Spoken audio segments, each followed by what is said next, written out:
సహోదరి సహోదరుడా, మీ అందరికీ ప్రేమపూర్వక వందనాలు. దేవుడు నీకు నెమ్మది, సమాధానం, స్వస్థత, నిత్య జీవం ఇచ్చే స్థలమే దేవుని మందిరం. ఎందుకంటే ప్రతి నిత్యం ఆయన దృష్టి, ఆయన మనస్సు, ఆయన నామము పరిశుద్ధ ఆత్మదేవుడు ఆయన మందిరంలో నిన్ను ఆదరించి, ఓదార్చి, నీ ప్రార్థన అంగీకరించి, నీ కన్నీరు తుడిచి, నిన్ను ప్రభు రాకడికి, రక్షణలోకి నడిపించి సిద్ధపరచునుగాక.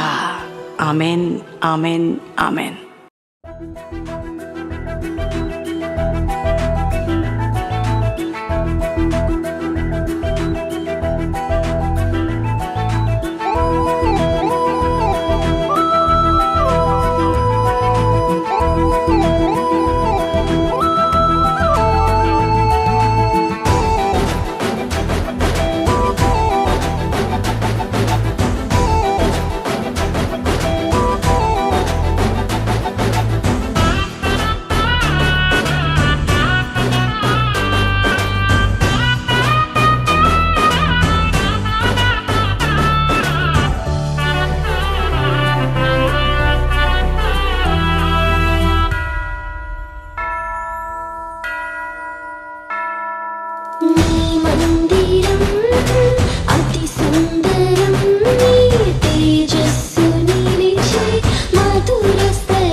అతి సుందరం నీ తేజస్సు